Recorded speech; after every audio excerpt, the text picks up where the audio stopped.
Yo, what's up, guys? We're back here with another Buttendz Sessionz episode, and we're really excited. We got a special guest with us today, a former competitor of mine, probably one of my most feared competitors that I ever played against, a man who is the definition of a savage warrior hockey player. I played against him in college, played against him in pro. He grinded it out his career in the minor leagues, worked his way all the way up to make it to the NHL. And has an unbelievable story to share, a true warrior in the game. After he retired, Bobby Robins, who's joining us today, he wrote a book, an amazing book called Sex, Drugs, Pucks, and Souls. And basically, Bobby peels the curtain back on the dark side of minor pro hockey and just hockey in general and gives us an unbelievable tale, a story, a hero story, a story of redemption. And we're super honored and excited to have Bobby on the show today. So let's have a sesh. And Bobby Robins, thanks a lot for joining the show today, man. Really excited to have you on, man. Let's go. I'm excited, fellas. Thanks for having me, Rob. And it seems like we've competed against each other at every level, and we were both tough guys, and we're always battling out there. And I hated playing against you at Merrimack. I was at UMass Lowell, so we had some battles, and it's been cool to follow your career as we were playing, and then just to follow your career afterwards. Because I heard about when you started Buttendz, and you sent me some early prototypes when I was playing, and it's just been really cool to see you being successful. And I'm a big fan of success and chasing big dreams. So it's been cool to see you really make it happen with what you're doing and inspiring other people to do it too. Inspiring me to do it. Yeah, man. And it's funny that you mentioned that because it brings me back when we first started Buttendz. Obviously, we had this product, and I was like, oh, I got to reach out to everybody that I knew. And you were basically like on the grind, and you were like, basically just about to make it to the NHL, and you're playing in the American League. And I had followed you all along. And so, yeah, we reached out to you and sent you some stuff. And it was cool to like be able to watch you play the game and make it to the ultimate goal of yours to get to the NHL. But why don't we start from the beginning, man? Where did you come from, and how did you end up as a hockey player? Yeah, so I grew up in northern Wisconsin, a tiny little town up here in northern Wisconsin called Peshtigo, and hockey wasn't really a big thing. It's a big football town, being north of Green Bay, where the Green Bay Packers play. And my mom, when I was 5 years old, she saw an ad in the paper that said something about playing hockey, trying hockey, and I was in karate at the time and loved karate. But I was like, all right, yeah, I'll try hockey, and just like so many of us, just fell in love with it. And once I got out there, and we actually started on an outdoor rink. That's how old school it was where I grew up. So, but just being out there on the ice, I fell in love with it early and said, this is what I want to do. I want to make it all the way. And then, you know how it goes. Then we started grinding to every level, finding a way to make the jump to the next level. Was it always something for you as a kid? Did you always think like, I mean, everybody dreams, right? Like when I was a kid, like, oh, like I want to play in the NHL and win the Stanley Cup one day. I used to always imagine it, right? Playing mini hockey or street hockey. Yeah. But when did it hit home for you that like, playing pro hockey or having a career in hockey was an actual thing? Like when did you have that? When did that dream start for you? Yeah, I think there's a distinction between just kind of like the pipe dream and the actual dream of saying, hey, this is more than a dream. This is something I can visualize and believe that's going to happen. But, all through growing up for me, it was just kind of that dream out in the distance here. We all pretend we're in the NHL when we're in the driveway ripping pucks. But really what I believed at that level, kind of from age 5 to maybe, 15, was I just want to play D1 hockey. I want to play for the Wisconsin Badgers. And so that was as far as I let my mind go, as far as what I could believe and what I could envision was a possibility for me. So I, and the way it works out, I ended up playing D1 hockey. It wasn't for the Badgers, but I played at UMass Lowell, the Riverhawks just north of Boston.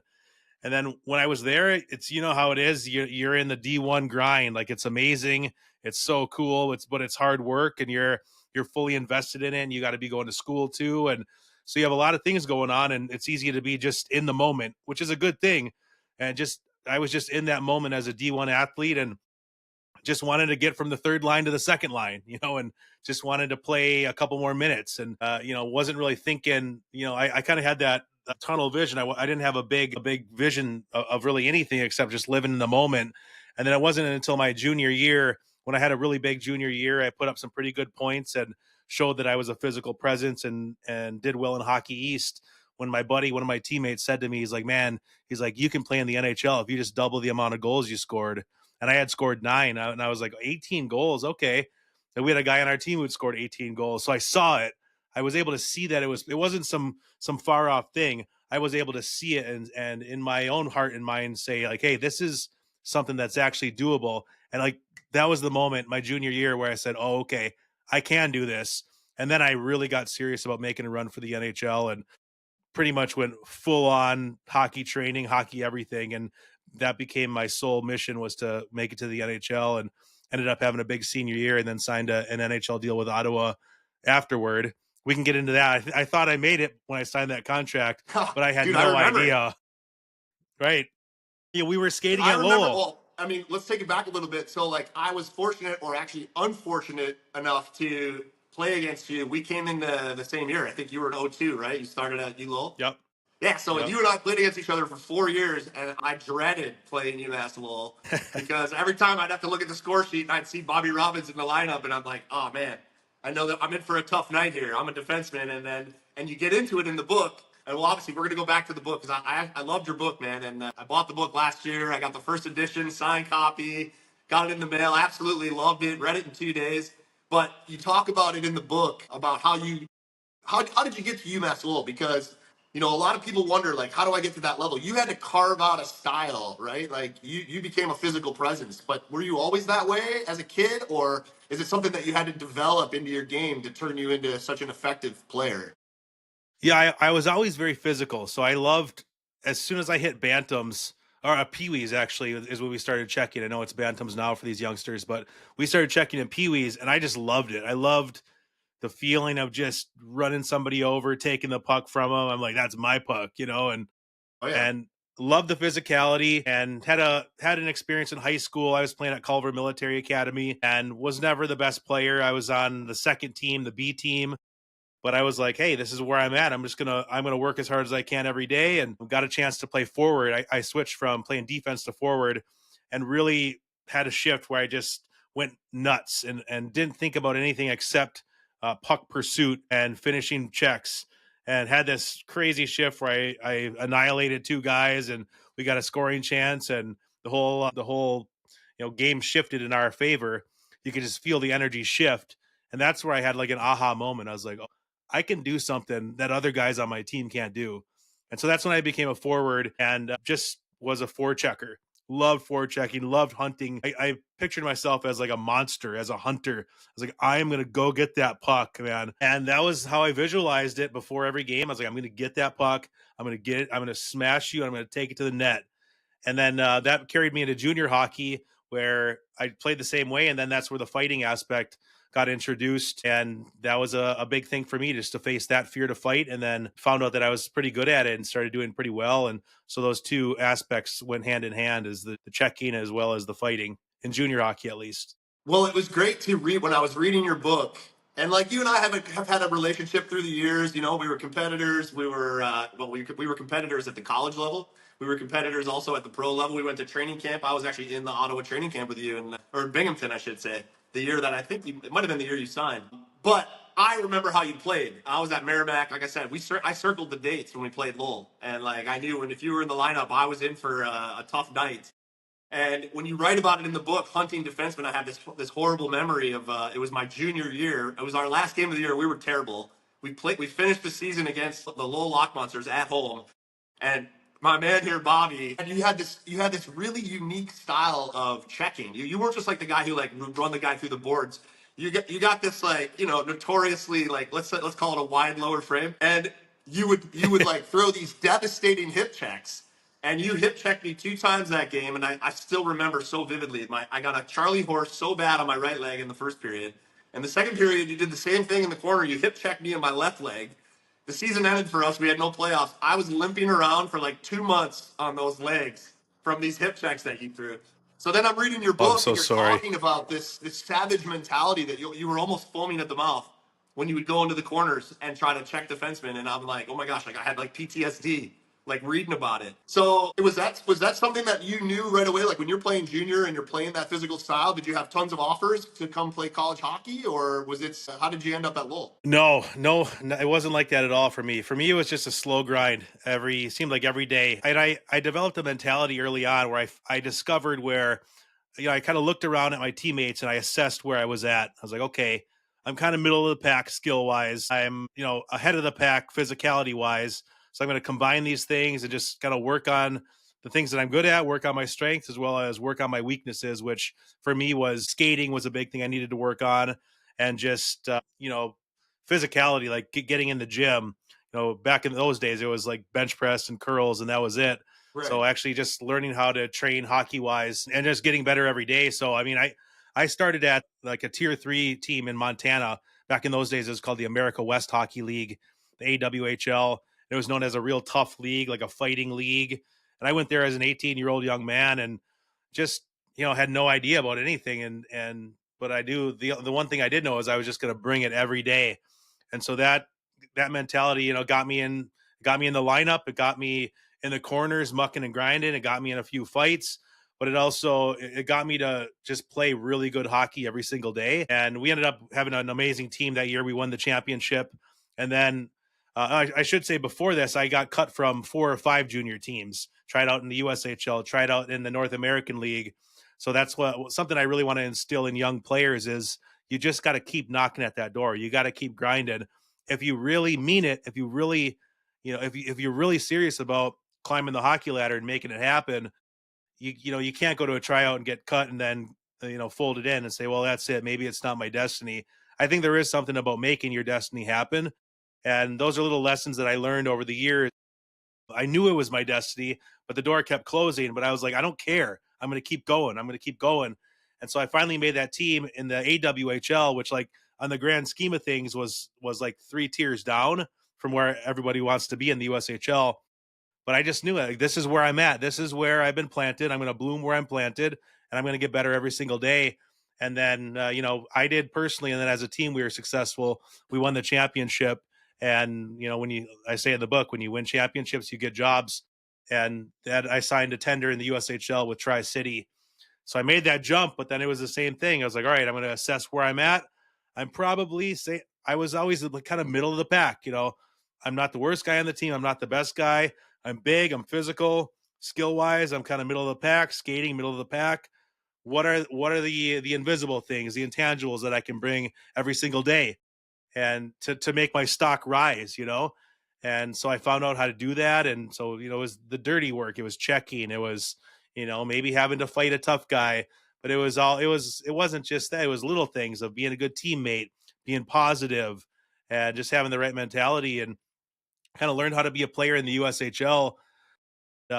Halfway through my year, didn't have any college conversations. I was watching all my buddies sign, and like, man, no, is this not going to happen for me? And I had a meeting with my coach one day, and he said, don't try and be an idiot out there, and focus on being a goon and fighting and flexing your muscle. Just play hockey, play hard nosed hockey.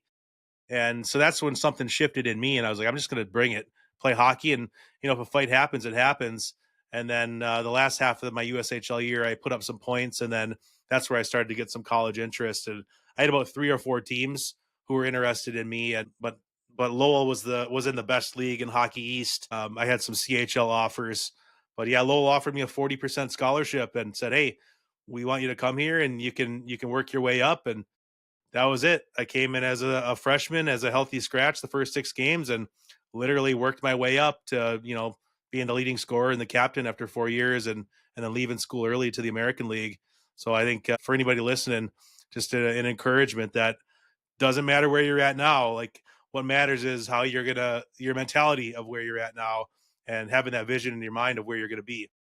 So yeah, you and I had a very similar, it sounds like, path to Hockey East. We ended up playing against each other. I did the same thing, man. Graduated high school with no offers, went to a bunch of camps, got cut, grinded it out at junior B, then made it junior A, and finally got to Merrimack, and then ended up playing against you for 4 years, and then in pro as well.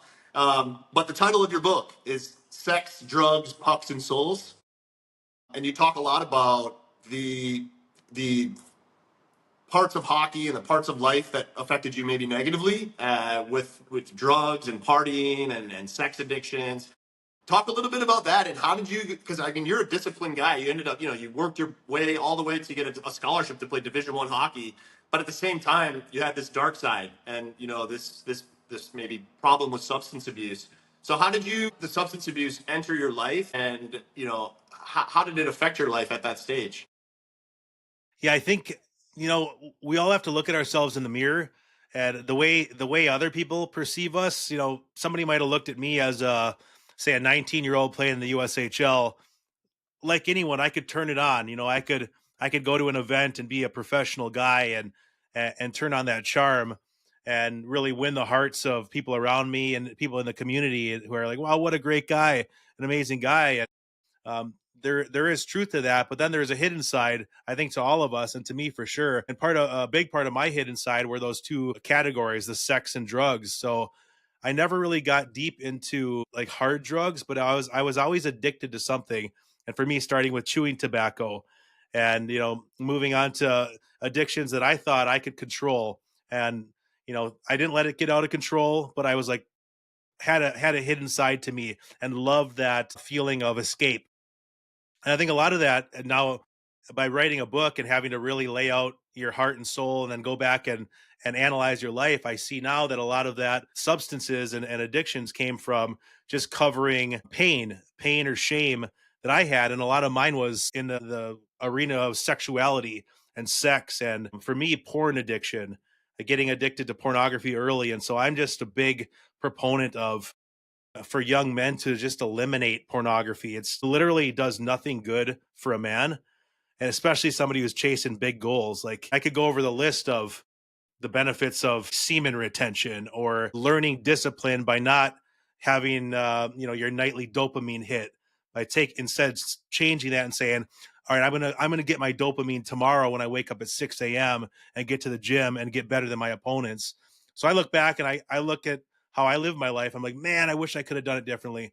I wish I could have done it differently. And I think that's how we all live our lives and learn and grow. And then we get this 2020 hindsight vision of how we could have been. And so now I have kids myself, and I help hockey players in their journeys. And so one of my big things, just on an athletic level, on a spiritual level, on a man level, the dangers of pornography is it's a really nasty thing. And that really got a grip on me early, and that led to a lot of problems of sexual confusion and brokenness. And I think now looking back, I covered up those shames with addictions, with being the man, and being the life of the party and partying like there was no tomorrow.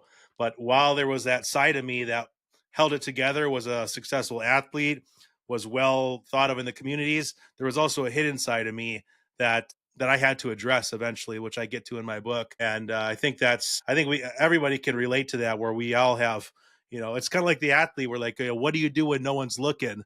Like, okay, not athletically, but what are you doing when no one's looking that is affecting you athletically or affecting you in your life or spiritually or professionally?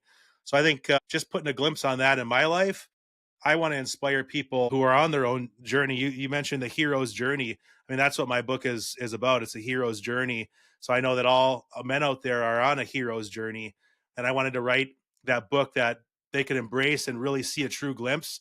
But I just didn't want to write a bunch of cool stuff or nasty stuff or creative stuff. I wanted it to be for a purpose, so that somebody who's on their journey, maybe they don't even know they're on a journey yet, but they'll be like, today's the day I wake up. I'm on a journey, because I experienced that in my life. I was just letting life live me. Then I had that moment. I snapped. I'm like, I'm doing this. I'm making it. I'm making the NHL. Period. And that's when I had that mentality. So hopefully people can learn from that and grow from that as well.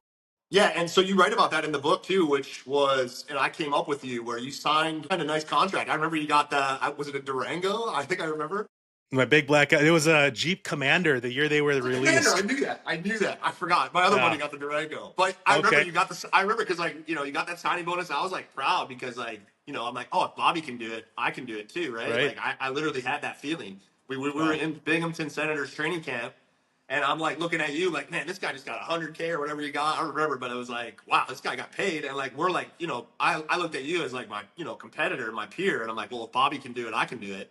And your pro career got off to a hot start, but then, as you write about in the book, it didn't go exactly as you planned, and your playing style shifted, and a lot of things happened. Were you? I wanted to say, were you the? You ended up being. Were you the oldest rookie to ever suit up in the NHL? Do you still hold that title?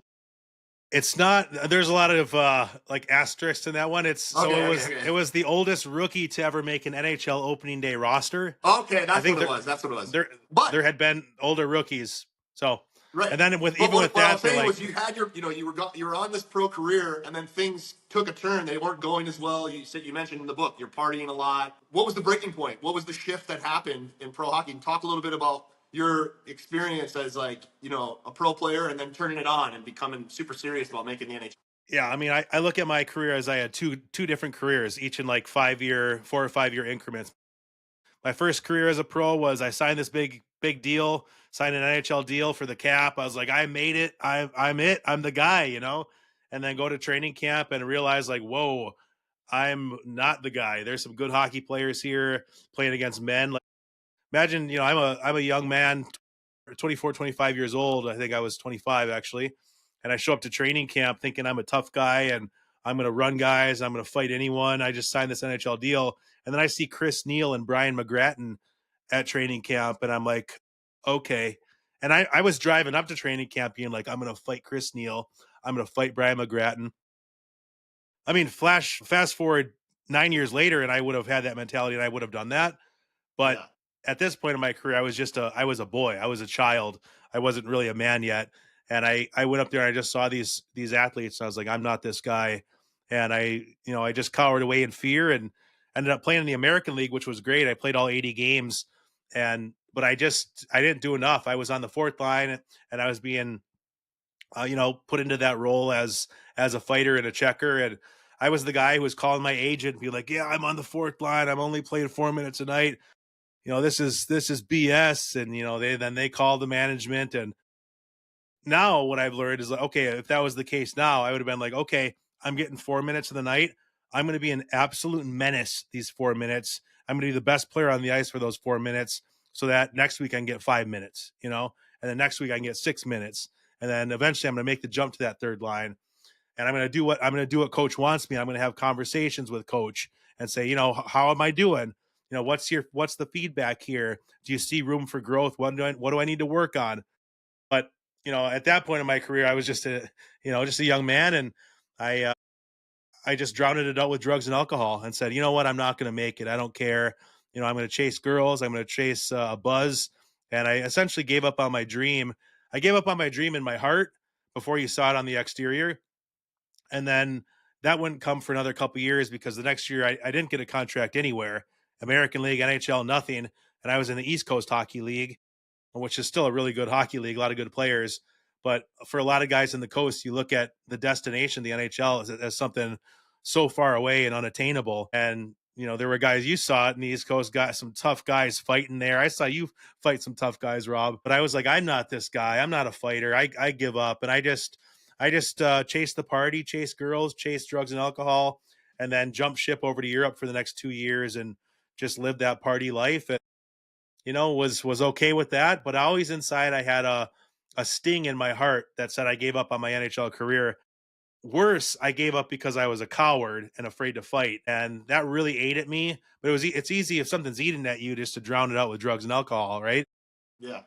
But there came a point where after my fourth year pro, everything fell apart in my life. I didn't have anything. I didn't have a contract. I literally didn't have anything except for two eyes that was looking in a mirror, in the bathroom mirror one day. And I looked at myself and I was like, this isn't the life I want. I'm going to do it. I'm going to fight my way to the NHL. I'm going to become that person that they always wanted me to be, that I was destined to be, and got in the best shape of my life, trained how to fight for real, trained really good hockey training, and became a really good hockey player and a really good fighter as well. And then that's when my second part of my career is when I became a good pro. That was always the term we slung around. Like, I got to be a good pro. And I learned how to be a good pro and do all the right things, and became a leader and a mainstay in the American League, and then ended up signing an NHL, a 2-year deal with Boston late in my career, and then made it as a 32-year-old, which was unheard of at the time. Yeah, I remember following the journey along the way, and like I saw you make that shift from the player that you were talking about, basically a little boy coming out of college and just not really ready for the man's game because college hockey is Right. different. And then I saw the shift. So what? I mean, you mentioned you looked in the mirror one day. I mean, and you flipped the switch. And did you notice right away that your what was it? Your every little part of your game in your life became more focused? Well, it's so funny, all the timing of this. Literally last week, last week I was, having, I struggle with ups and downs with mental health, and I was having a down day, and I just went out for a drive. Live in a beautiful part of Wisconsin. There's a place called Door County. It's like the thumb on Wisconsin. It's a little peninsula here, and so I drove up there. I used to live there, and this is where all this started in this little town called Algoma. And I went to this park. And at this time, I was after my fourth year pro. I was living in Algoma with my girlfriend at the time, who's now my wife. And I was done with hockey. Didn't have any contracts in Europe. I was like, "What do I go back to the UK? I don't want to go back there. Do I go back to the East Coast? I don't know what I'm going to do." And I had been chewing tobacco for 11 years, 2 cans a day, just crushing tobacco. And I had a massive addiction. It's literally all I did all day long as I chewed tobacco.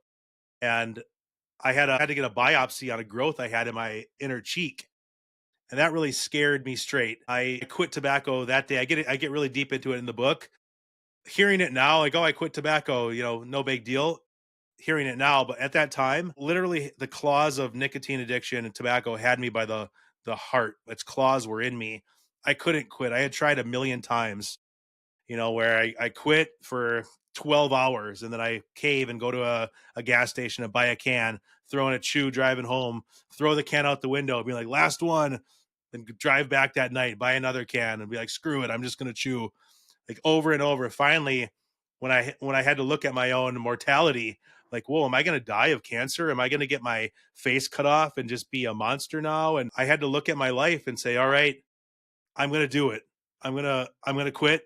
And by the grace of God is the only thing I can chalk it up to. I was able to quit tobacco, and it was the hardest thing I ever did, but it served as this catalyst for me where, it was like 3 days are hell, and then a week is hell. And then also I was like at a month and 2 months. I was like, okay, okay. I'm starting to look at my life, and this fog lifted off of me because I was off of this drug for the first time in over a decade. And so I was just looking at my life, and um, I was like, all right, I'm just going to get back in shape and start running. And I'm at this park, this little fishing town in Algoma, and I'm literally doing box jumps on a picnic table.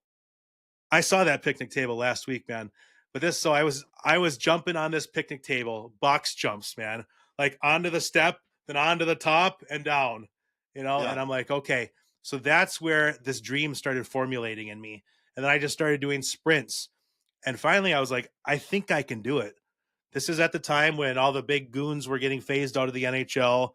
The fourth lines were becoming more of speed lines and checkers. I was like, I think I can fight my way to the NHL. I saw this pathway, and nobody believed it. I barely believed it. But at that park, I was doing sprints one day so hard that I passed out and just collapsed in exhaustion. And I said, I will make it to the NHL. I can and I will. That's the first time it shifted. I really believed it. I had said it before, and I maybe believed it 90%. Something happened that day where I shifted 100%. It was like a fusion. Mind believed it, heart believed it, soul believed it. I had no other options, no plan B. And so that's when it started. And I started going to the park every day doing jumps on that picnic table. Then I went to a gym. Then I started hitting a heavy bag and got better and better. Then all of a sudden, a pro boxer appeared in my life. Is like, dude, I need a training partner. I'm like, let's go. And so once I made that Dude. commitment, life's a weird thing how it works. Once I made that commitment, all these circumstances started coming and happening. I now believe that is the way life works. That somehow in some mysterious way, whether it's God, whether it's the quantum field, I don't know what it is, but I do believe it's God. But something happens when you make that shift, that now circumstances come in your life, and that started happening once I went all in. And it was at that park where I made the commitment, and I went to the East Coast Hockey League. So last week I went back to that park. I hadn't been there in a decade, in 15 years. But I was having a rough day, and I was like, all right, I'm just gonna, I was listening to my inner guidance. I'm like, all right, maybe I need to go to Algoma. I need to go to that park. I went there and I looked at that picnic table. I sat on that picnic table, and I was like, I went from this picnic table to the freaking NHL. I was like, nobody knows what that's like. And so that really encouraged me. I have big dreams moving forward in my life. And I was like, okay, that proved it to me that if I could do that, this next stream is not as hard as that, you know? So I have, business dreams and things like that. I did the impossible. So back then it was if I can quit tobacco, I can do anything. I looked at that picnic table. I was like, all right, if I can do this, if I can do box jumps on this picnic table and then be suiting up for the Boston Bruins at 32 years old, whatever I have next is going to happen. I mean, So it's I super needed that. inspiring, and I remember just following your story along the way. I just am wondering, like, what was it like? I mean, it's easy now to think about it, like, oh, I was at the picnic table and I'm inspired, and then I'm going to get to the NHL. But you had to go and you had to do the work, and that means you had to tee off and basically square up against some of the toughest animals in all of hockey. What was, I mean, I know you made the mental shift and you really put the effort in, but what was it like day in and day out, like the dog days, like November, December, 3-3, Sunday afternoon, and you're, going to play some team with a savage and you had to fight that guy. I mean, were the nerves still there, or did you just like, did you become a different person after that? Or what was it like basically going into games knowing that you had to fight almost every game? Yeah. Yeah, it's one thing to say it, it's one thing to believe it, but talk is cheap. You got to back Yeah. it up with action. And I just determined that I was going to back it up with action. I was like, I'm going to fight every game. I'm just going to fight. And I knew in my mind that if I wanted to get good at fighting, that I just had to fight. And that's what I would tell myself in my mind. I was like, just fight, Bobby. If you lose, who cares? Just fight. Just show up and fight as hard as you can. And that's what I did. And I was pretty good at fighting already, but I won some fights. I probably won more than I lost, but then I lost some fights and I learned. I watched the video. I'm like, okay, I could do that differently. And I watched a lot of hockey video. That was huge for me, just watching myself, seeing it from outside of my own head, outside of my own eyes. And I was like, whoa, I'm actually a really scary guy out there. For Yeah, me, I could attest to it, bro. Even before you went complete savage. I was afraid every time I had to play against you. I always knew where you were on the ice. I'm like, oh man. but that's how, like, it's weird with identities. Like, I knew I was a great checker and a fearsome competitor, but I didn't see myself as like a terror, to strike terror in my opponents. I Yeah, tried to do that, but as I watched more film, I saw my forechecking, and I saw that I would fight the heavyweight out there, and I was like, "Whoa, I am that guy. I am a scary guy." And so then my identity really formed and became that. Is like I am a hockey fighter. That's what I do. And I'm gonna play good hockey. I'm gonna put some points in, but I'm gonna protect my teammates. And I'm gonna fight. Period. So that became my identity, and then as that solidified, I just learned the ropes more and more, and got better. Like that statement holds true. If you want to learn how to fight, fight. yeah. But I trained and I believed it, and the action backed it up. And eventually, after maybe 50 fights, I was always fearful, but I got more comfortable with it. I was comfortable in that fear. I was like, oh, okay, I'm feeling fear right now. Who gives a crap? I'm going to fight this guy. Yeah, That was kind of my mentality. Where before I would be like, I'm feeling fear. Oh, I just want to hide. I don't want to be here. I was yeah. comfortable in that fear now, and that's when I became a legitimate force. And then then it was becoming going to the American League and kind of then that's a whole bit another jump. There's some Oh big yeah. boys in the American League, and just showing up and being like, all right, I'm gonna fight these guys, because I finally saw myself as one of those guys where I never did before. Coming into Binghamton, all those, there was a bunch of heavyweights then. I didn't see myself as that. I was like, oh, I'm not that guy. Those guys fight each other. I'm going to just play hockey and maybe fight a middleweight. But now I finally said, all right, I am one of these guys now, and this is what I'm doing. So there's no turning back. So the dream eventually, I mean, comes true, and you are on the opening day roster. What was that feeling like when you finally realized that you had made the team? Was it what you expected it would be? It was crazy. I mean, it was crazy just to see it all come together was crazy. Cause I had, you know, maybe, I don't know, you can call it anxiety. You can call it like self doubt or negative thought patterns for much of my life, where I didn't, it wasn't easy to see myself as a success, I guess is the best way I could put it. But when that happened, it really proved it to me. It proved it to me that whatever I set my mind to, I can do it. Yeah. I really believe that, and I believe that today. So that was the moment where it proved it to me, and I was like, all right, this is it. But at the same time, I had learned that lesson before in Binghamton. I was like, okay, I got there. Let's not start partying and celebrating right now. There's a reason that what got me here, and I'm just gonna amplify that and keep doing it. So as cool as it was, I don't know. There was this part of it where it was like, oh, it's just showing up to another hockey rink in a locker room and got to get the job done. But I had the focused mentality to just keep doing what I was doing to get me to that point. But I mean, yeah, And I'm not going to take anything away from it. It was awesome to see yeah, it all come together. and you do a wonderful job laying it out in a great story. Sex, Drugs, Pucks, and Souls, an amazing book. I read it. It took me 2 days. I devoured the book, man. I really love the writing style. You got you got a great talent as a writer. So when did the idea for the book come about? How did the whole thing come together? Thank you, man. I appreciate it. I'd always been a writer. I always pictured myself as an artist. So I was playing guitar all my life, writing songs and just writing recaps. We do something for a weekend. I would write a recap of the weekend in a creative way and love to read. I just knew, like, one of those things with the hockey dream. I was like, I'm going to be a pro hockey player someday. I just knew I was going to be a writer. Like, it was a destiny thing. It's like, I want to be a writer and I want to be a pro hockey player.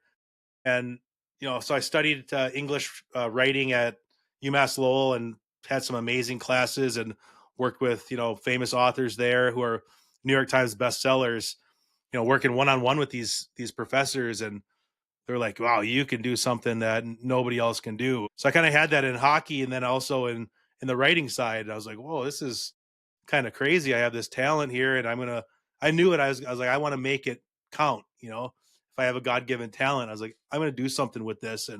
But I knew that I was chasing the hockey dream. So I was like, all right, maybe my hockey story will just be my story that I write. And it ended up being the craziest story ever. So, but after it ended, I had been kind of writing it and thinking about it throughout my whole career. These crazy things would happen. Like, you read about my experience, literally my first day of pro hockey, almost could have spent the night in jail. So all these really crazy stories would happen to me. I'm like, why is all this happening to me? Like, am I a magnet for this stuff? Like, what's going on here? And eventually I realized, like, I was like, oh, it's because I'm going to write a really cool story someday. But I was so focused on my hockey career, I just lived that out. And then the hockey story, what happened with my rise and my fall, and then having to claw my way back. I just knew I was like, well, this is my story now. And then it just took a while to kind of formulate it and get it going. But then same thing with my hockey career. I finally made that commitment. I said, I'm doing this. Just making that focused commitment, saying this is what I'm doing now. And then I spent the next couple of years putting pen to paper and just extracting those sentences in a creative way. And then it slowly, word by word, it started to form. And all of a sudden I was like, whoa, I got a book. It's done. Like, this is a real book. Just to see it come together. Same kind of feeling. I wasn't like, a lot of people get a box of books sent to you and they're like, this is, wow, this feeling, I'm going to cry.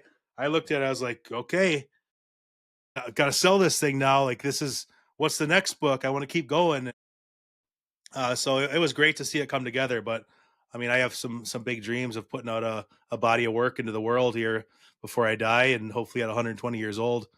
But I Yeah, have yeah, I a hear you, man. Right on. Well, yeah, like I said, the book for me, I loved it. Got first edition hardback right when it came out. yes, sir. Wrote me a nice note in there as well.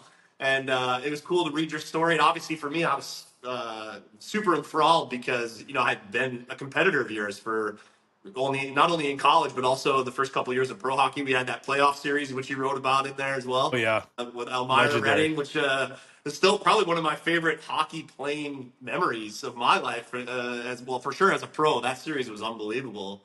And it's cool to read about it in the book. How do you hope the book impacts players and fans? Yeah, I want my book to for somebody to read my book and say, "Wow, that dude didn't hold back. Bobby Robins didn't hold back." And then for them to put the connection together and say, "You know what? Come to think of it, when I watched him play, he didn't hold back either." So I wanted it to just be a raw expression. That's how I viewed my hockey playing, my career is I just I had my heart on my sleeve. I'm like, here's what I got. I can skate really fast up and down. I might not be the best guy out here, but I'm gonna go as hard as I can, and I'm gonna lay it all on the line. Heart, balls exposed, everything. And so that moved into my literary expression.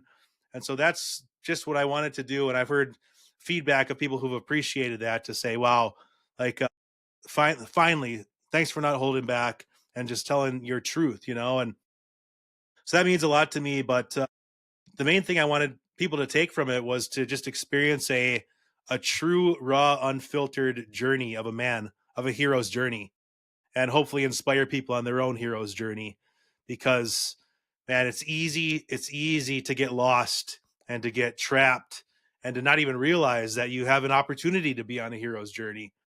And so I really want to encourage people, especially hockey players, but anybody who's chasing a big dream, to write down that dream and figure out how to go for it. Because I really believe that whatever you can, envision in your mind, and what the mind can conceive and believe the mind can achieve. I really believe that. I And so I think want too, what to you said. Oh, sorry, man. I didn't mean to cut go you ahead. off. What I was building on was when you said when bad things are happening to you, whether it's in your career or your life, those are the things that are going to make your story interesting. Overcoming the obstacles like you have so well in the book, especially, that's what makes the story fun to read and like for people to want to engage with it. So I think you're spot on there. Yeah, for sure. Like that's a mindset shift of, if you see something as bad or negative, or say you get hurt, we as hockey players, we deal with injury. you know, you can sit there if you hurt your arm and let it get you, and you become depressed and start drinking, and that could destroy you. Or do you say, okay, this is an opportunity for me to watch my body heal, to grow more confident in my body's ability to heal and come back even stronger, and to look at that negative thing as a good thing. And so one thing we say in our family now is, it's all good. You don't remember that saying? Oh, it's all good. It's all good. But we're saying, like, hey, it's all good. Whatever it is, I might think it's awful or terrible, but I trust that this is good. This is developing me. This is developing me on my journey here, on my hero's journey. And so as people hear my story, they can hear just some terrible things and awful things and really good things and everything in between. But if you look at it like, okay, something might have looked bad at the time, but it served a purpose, a greater purpose on that man's journey. So man, I love that mentality of it's all good, and looking at everything as a learning experience, whether it's good or bad, shifting that mindset, and then you're unbreakable. Heck yeah, man. That's great advice. So another question for you. How long did it take you, like start to finish, to write the book? Is it something that you've been working on for years, or did you just sit down pen to paper? And then a follow-up question, if you don't mind. Can you talk a little bit about your writing? Like, how do you write? You write mornings? Do you type? Do you handwrite? Talk a little bit about your writing Yeah. style. So start to finish, the book was about a 7-year process. After my career ended in 2014-15, I sat down for maybe about a year and I put down about 100,000 words. And I wasn't in a good place. I was still recovering from a concussion and a mental collapse that ended up being the end of my career. I was self-medicating on drugs and alcohol. I was drinking, using marijuana, but I was self-medicating, but I was also using that as the creative process. Where I loved reading guys like Hunter Thompson and all these madmen writers, and I was like, that's what I'm gonna be. So I would be using drugs and alcohol. And then you ask about my writing style. I had this stream of consciousness style that I would do. I have a little keyboard, and I would just write with my eyes closed. So I would type as fast as I could with my eyes closed, without any thinking, without any judgment on what I was writing, and just get it all out there in 5,000 word segments. So Yeah. I'd write down, like, I'm going to write until I get 5,000 words. And so I had about 100,000 words of madness, really. And a lot of that madness, some of the wild scenes in the book come from that expression. So that was like right after my career ended. And then it just kind of sat in a drawer. I got involved in a sports ministry. I coached a year in Spain. So all the while I was like, oh, I got this book. I'm going to write it. I'm going to write it. But it just sat in a drawer, about 100,000 words. And then I was working at a high school, actually mentoring young men, hockey players, just in their hockey journey and their spiritual journeys. And then I just knew, I was like, I need to tell this story. I need to tell a real raw story for 20-year-old Bobby, who's sitting on a bus, has no idea about life, only cares about girls, only cares about catching a buzz, only cares about hockey, but living the life, but a lot of times feeling dead inside. And that's when I knew I was like, all right, I do have something to say. And so I moved back home to Wisconsin. We got help with our kids close to family, and I just dialed in for 2 years and started just, I mean, the hard part was weeding through those 100,000 words. I would find nuggets of gold in there, but there was also a lot of just garbage in there. So I finally had a skeleton of what I wanted to say and a few chunks here and there. And then it was just, all right, chapter one, first sentence, and just starting, kind of same process. I would do a lot of stream of consciousness writing, just letting it flow, and then go back. And I'm a heavy editor, so that's my writing process is letting it flow, stream of consciousness, which I'm able to capture very creative sentences that way because I write them without judgment or without thinking about them, and then I go back and edit them and really polish them up and hone them into like special sentences is what I try to do. Oh, So nice. 2 years. Yeah. So yeah, it was a 2 year process. Also, did you edit the book yourself completely? And also, does it self-published, or how did you get it published and created? Yeah. So I edited it myself. I probably read it like 20 times cover to cover. I Yeah. literally went word for word. It was a crazy process. I'd go word for word. I would listen to the audio recording of it as I was following along, like trying to get it perfectly with no typos or anything. And just I wanted to have a perfect expression. And then I did have a proofreader go through and proofread it. But as for editing, structure, sentences, that's all mine. The proofreader went through and I had spelled Michael Crichton's name wrong and a few things here and there, but I did my own editing and I did self-publish it. So throughout this process, I learned literally how to produce a book.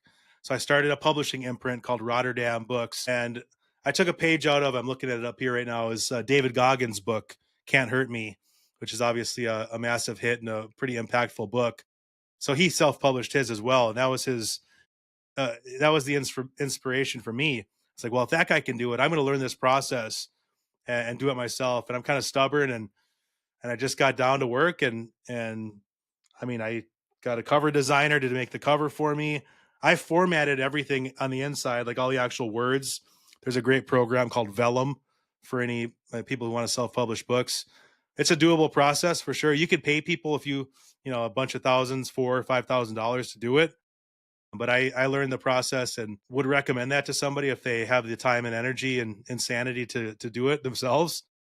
But yeah, so that's what I did, and possibly looking to shop it around to a more of a established publisher just for the marketing and distribution.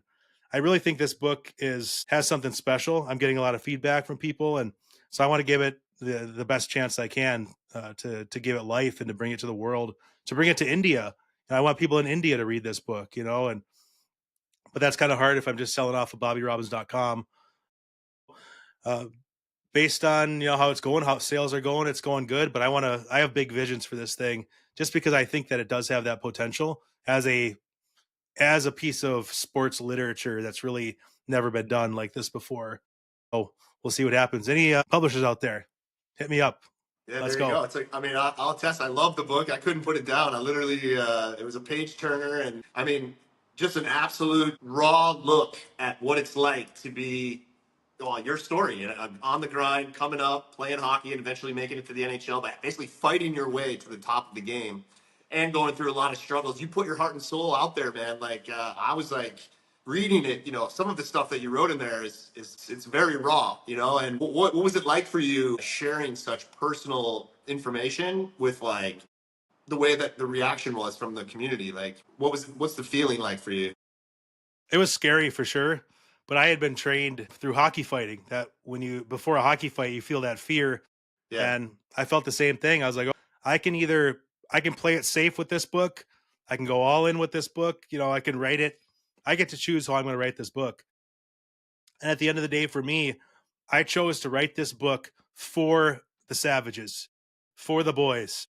You know, for me as a 20-year-old kid sitting on a bus who was a savage, what's a book that somebody would walk by and be like, dude, you got to read this? And I would look at it and be like, sex, drugs, pucks, and souls. Okay, I'll read this one.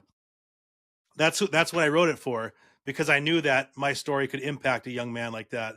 So as I went through that process, I was like, I can't hold back. This has to be an authentic story. There were a few things that I held back, a few stories I didn't talk about, but I was like, I'm gonna go full display. My whole heart, soul, balls on display. And you know what? I don't give a crap what you think, because this is my expression, you know? And I grew up a punk rocker. I was in the 90s listening to skate punk, and punk rock had an ethic of DIY, do it yourself. F you. I don't care what you think. This is my expression. I don't care if we play the wrong chord. This is my expression, you know? And so that's how I grew up, and always held that dear to my heart and still do. And so that mentality showed up in this book for sure. Like, in a way, in some weird creative way, this book is a punk rock expression, you know, because it's just real and raw, not caring what my neighbor thinks or the guy at church thinks or the ex-teacher at school thinks. I don't care. It's not for you. It's for 20-year-old Bobby sitting on that bus. And 20-year-old Bobby would have, kind of like you, Rob, would have loved this book, would have Heck yeah. ate it up in 2 days, you know? And so it was hard. It was scary. I've had some good reception. I've had some bad reception. And at the end of the day, I'm like, I've just reached a point where I don't care what anyone thinks anymore, which is such a cool place to be. So I don't care what people think, because I know what my mission is, and I know what my destiny is of why I wrote this. I don't have to explain it to you. I don't have to explain it to you. I know why I wrote this book, and I did it to the best of my ability. And so I just want to give it wings now and let it fly, and let it have as big of impact as it's going to have. Well, right on, man. I loved it. Sex, Drugs, Pucks, and Souls.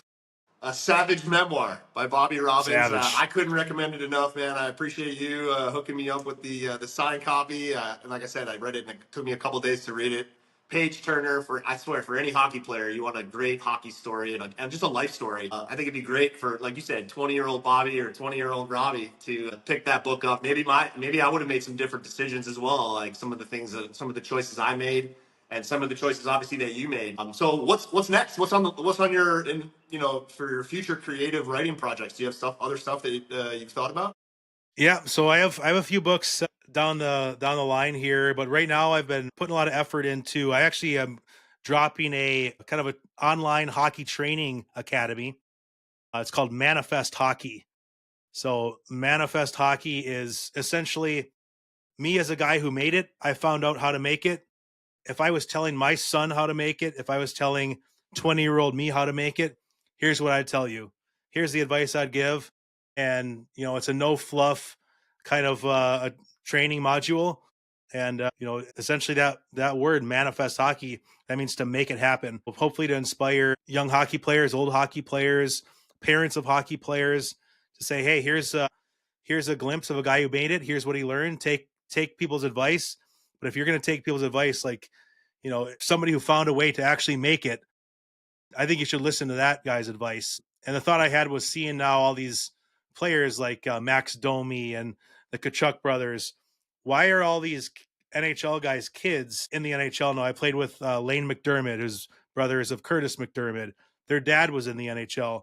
I was like, there has to be something of, so if a parent makes it, why is it easier for the kid to make it? I think it is because it takes away that impossible kind of illusion. Like, oh, for me growing up, the NHL was like this impossible dream. And I even say that in the book or talk about it. Like, I'm chasing the impossible dream.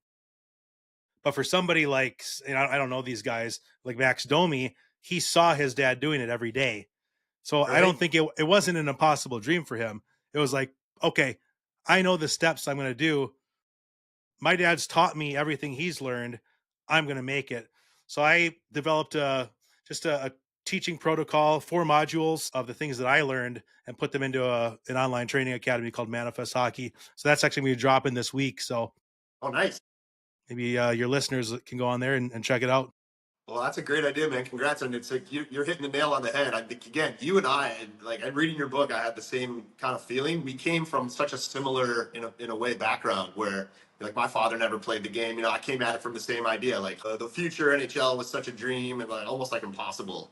and giving back to the young players and like giving them a way to be like, you figured out how to get to that level of here. I can reach back and help, some of the guys that don't have, the fortunate, to have their dad play in the NHL, something like that. That's a great idea. Yeah, and I'm really big in personal development, self-help, personal development. I see where I'm at in my life. I'm like, okay, I have really big dreams. How do I get there? Well, I always respect you, Rob, that you're a reader. I love you post. I love seeing your posts of what you're reading every month. And so I'm like, all right, I've read all these personal development books. They've helped me so much. And now I'm an entrepreneur, a businessman. So I'm leveling up in my business and my life.